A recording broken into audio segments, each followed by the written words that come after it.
What's up, guys? Welcome back to the vlog series. Winter is coming, and so if you're 3D printing in a garage, a shed, or a room that's cold, or by a window, you're going to get into some issues. So we're going to sit back and go over the checklist on how to avoid the warping, the splitting, or just the failing of prints as the temperature drops. Let's get into it.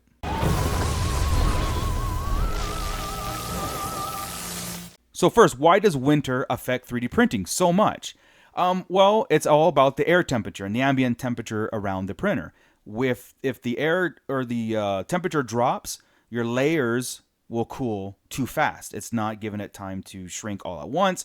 And as it cools too fast, that's going to give you the warping issues. It'll be layer separation, warping, even clogged nozzles, because that all goes hand in hand with humidity in the air too. So winter is actually a very, very bad time of year to 3D print. But we can fix a lot of that stuff just by controlling the environment around the 3D printer.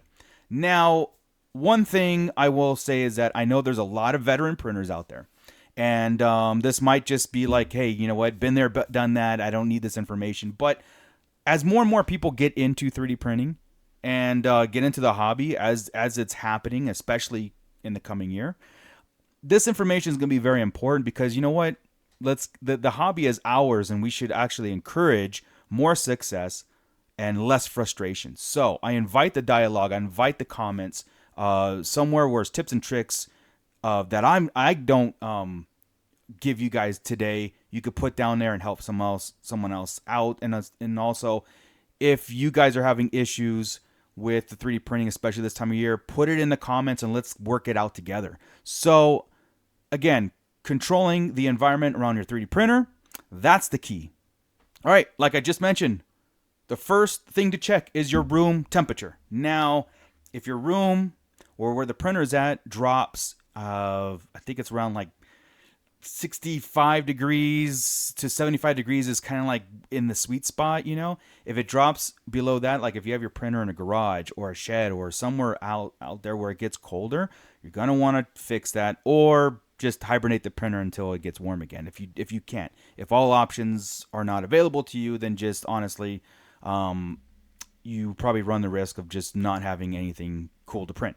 Anyway, try to raise the temperature in an area. If it's by a window, move it away from the window if you can. If it's in a room that's cold, move it into a room that's warmer, right? Common sense stuff.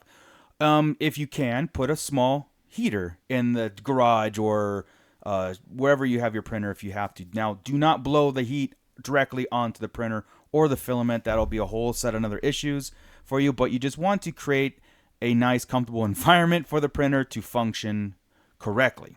So yeah, if you can, get a little digital thermometer and try to have the environment around the 3D printer around 65, 75 degrees Fahrenheit. Then you'll know exactly where that issue is if you have to raise it, or, you know, if it gets too cold around that. Also, avoid drafts, right? Like I just said previously, you know, if you have a wall heater, even hot air blowing on your 3D printer, you don't want that. If it's by a window, move it. If it's in front of a vent, like an air conditioning vent, try to move it around. Again, we want to, you know, it's not that delicate, okay? It's not going to, like, a little bit of draft here, a little bit of cold is not going to make or break. But in this time, you know, like I said, I've woken up to more failed prints because I run my house cold. I like it cold anyway.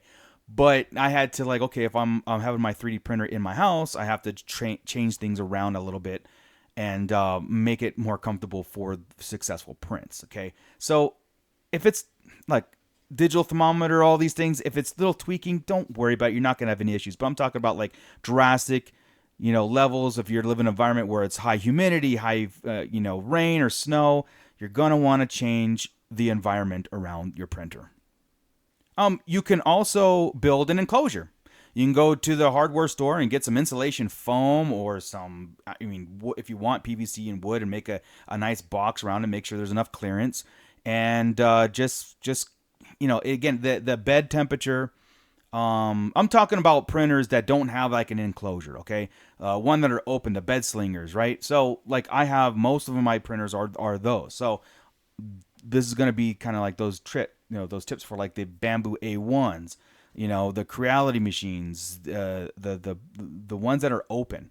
You can build a little makeshift enclosure out of foam, out of what is it called? Like the foam board, right? You can double up on the foam board, tape up the edges just to trap some of that heat inside.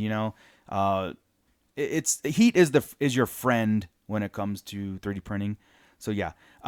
Also, if once you build an enclosure, you want to drape a towel around it, the whole thing, because that'll actually trap some heat too. So it's not just about the foam board or whatever how you do it.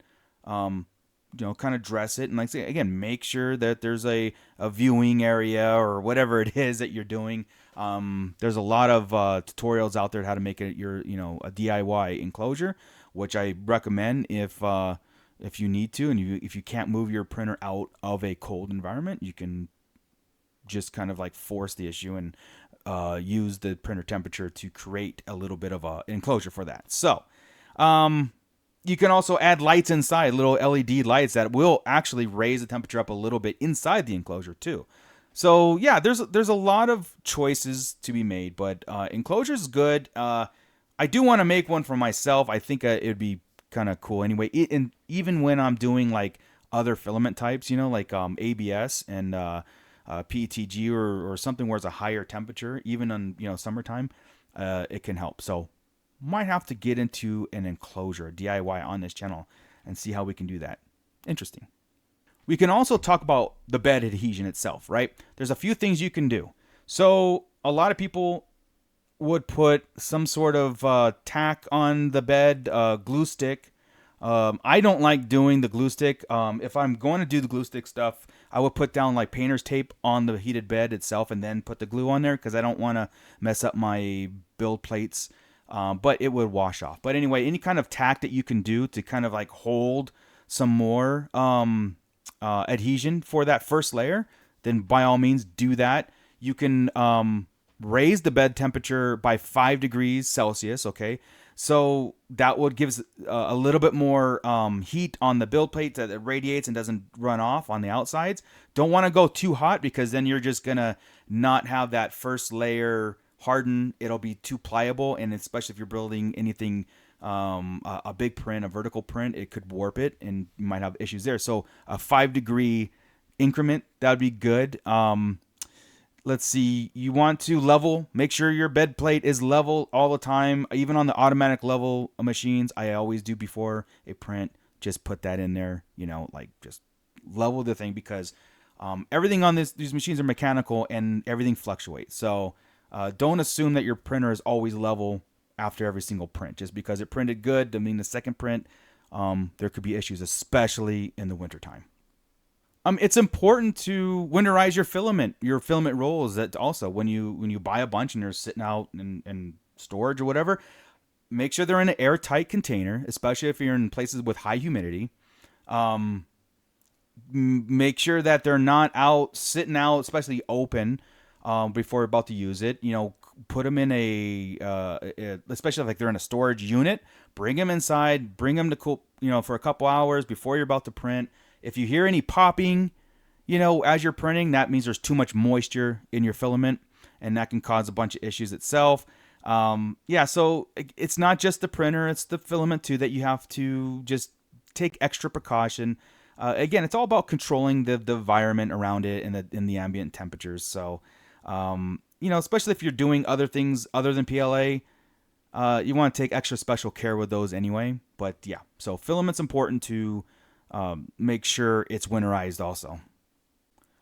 One major thing you can do also, if you are getting warping issues or if your layers are separating, again, still slow the print down. A slower printer could just give you that extra adhesion per layer that you need. So as I know, like a lot of these printers nowadays are on they go from 0 to 100, man. They are fast and they're great, but in the cold weather, a lot of issues happen. So I'm at the school of thought of less is more, like quality over quantity, or quality over doing it over too. So slowing the printers down, even though they can print so fast, if you're having issues, then that might be a way to control that a little bit more too. So for me and my personal setup, I have printers at my house here and I have printers at my shop. My shop is pretty much temperature controlled, so I really don't have problems with that. But in the wintertime, I do personally, I raise my bed temperatures up by 5 degrees Celsius. I live in Southern California where the humidity is not an issue here.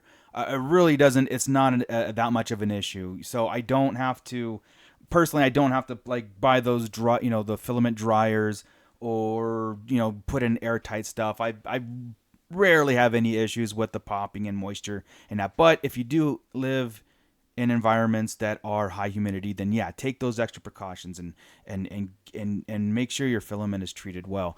So yeah, on my stuff in the wintertime, I really like right now temperatures went, there's like a 40-50 degree difference. So, and my printers at my house is where I have the issues because I don't like to have my house anything over 70 degrees, and it does affect it, anything below that, it does affect it. So, yeah, so it's just a little bit of winterizing the process so you can continue printing through the winter, of minimizing the issues. I'm not saying that all of this is going to eliminate all the issues because, again, it's this time of year is where you'll find the most, headaches. And then when it warms back up, you'll be like, wow, everything goes back to normal. Anyway, guys, I'm inviting a dialogue here. So this is the steps that I do, and the steps that I have discovered on my own or research and everything. And so if you're having issues, leave them in the comments so we can get to them, right? And maybe we'll do a live stream. That'd be kind of cool to invite people on and like in the chat, and we can like work out issues. Troubleshooting all day long. I like doing that. That's actually sometimes it's cool to think about because 3D printing is my life right now, and coming across other people's issues, even though I might not have them, I like to figure them out and why, and maybe we can go through the slicing settings. A lot of times it's a leveling issue or a slicing issue, right? But again, I'm inviting this dialogue to continue in the comment section, in a live stream, in a future vlog, whatever. But yeah, so winter is coming. So prepare yourself. Yeah, and thank you guys for making it all the way to the end of this vlog. It's a short one, but it's a helpful one in my opinion. I think it's something that, like I said, even the veterans out there will be, arms folded. I know, don't have to tell me, but that's fine. Let me know, again, what are tips that I might have missed or something that you guys know that it's almost foolproof and it's working for you. I like to hear that too. So let's get into it. Keep those printers going. And yeah, happy printing, guys. See you on the next one.